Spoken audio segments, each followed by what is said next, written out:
Почитувани гледачи, добар ден. Доброdošli во уште едно издание на Политико. Ова емисија ќе биде многу интересна, бидејќи наистина гостинот ми е ексклузивен. Тоа е еден од најуспешните македонски бизнисмени, господин Христо Гуштеров.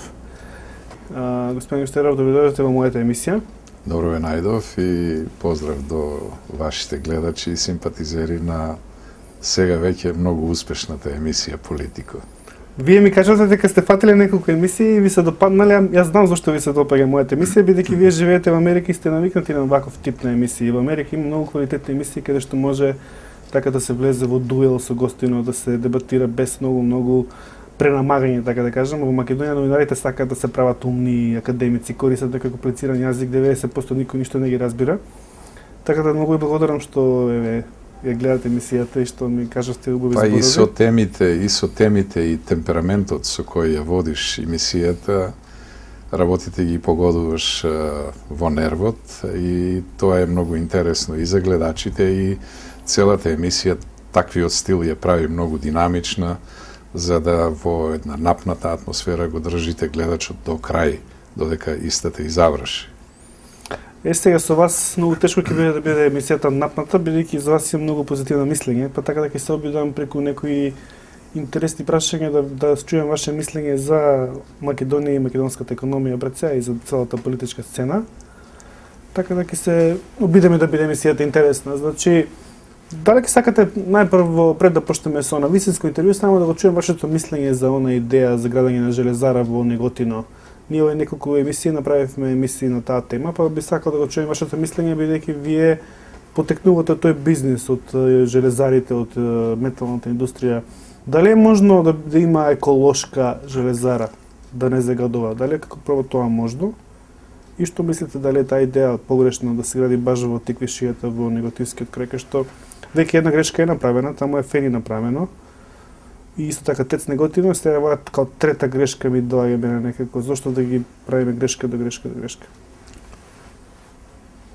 Па видите што, имав среќа да чујам последните денови она што се емитува на вашиот канал, на наша ТВ и за она што зборуваат луѓето за таа потенцијална, односно најавена инвестиција од страна на ИГМ Кавадарци. Имав среќа да го гледам и интервјуто што го водеше со господинот Гечев. Ја тој човек прв пат во живот го видов како изгледа и на кој начин ги гледа работите околу целата таа потенцијална инвестиција. Да ви кажам, прво бев многу изненаден од еден страшен егоцентризам кај господинот Гечев. Ме изненади тоа дека се потврдува како успешна фирма, а од друга страна е никаков социјален партнер во општината, каде што го тера бизнисот и каде што прави профит, дека нема никаков интерес на некој начин во социјалниот дел, нити да помага студенти, нити да помага сиромашни луѓе, да изгради или да помогне некој дел во опстојот на Македонската православна црква и тоа за мене беше на некој начин шокантно. Не знам од каде кај тој човек таа агресивност и арогантност, дека еве он е тој кој што ќе ја спасува Македонија со безпримерни навреди према луѓето и према сите винари од тој крај, а знаеме како обстојуват тие луѓе и дека целиот тој крај практички живее од винарството, односно производството на високо квалитетно вино. Се впушта да ги анализира работите на винариите, а го остава по страна да ја анализира работата на својата фирма и докаде ја има дотерано работата во својата општина, во Кавадарци. Јас во последните неколку дена малце повеќе се интересирав околу тоа како обстојува ИГМ во Кавадарци, околу сите негови нивни активности. И доаѓам до заклучок дека ако веќе прави напори за да гради таков капацитет, онда зошто тоа не го прави во Кавадарци, каде што блиску му е и Фени, и каде на некој начин е присутна таа индустријска зона и може да гради такви објекти, туку се впушта во еден дел каде што треба да се смета како еколошки чиста зона, а тоа е делот на повардарието, каде што лозови насади и агрикултурата се во една експанзија, која што на Македонија треба да и даде еден нов полет, односно здив, каде што ние треба да промовираме еколошки чист производ од агрокултурата насекаде во светот, а посебно во Европска Унија, која што еве ни е пред врата за нашиот влез во истата таа Унија. Она што го спомнавте за ТЕЦ Неготино, ТЕЦ Неготино на некој начин не представува еколошка опасност. Поголема опасност е што ТЕЦ Неготино властите до сега во овој транзицијски период не дајдоа можност да направат реконструкција, односно адаптација на ТЕЦ Неготино, која што ќе даваше чиста енергија, односно да се реконструкцијата направи за искористување на капацитетот со природен газ. Колку тоа би чинило?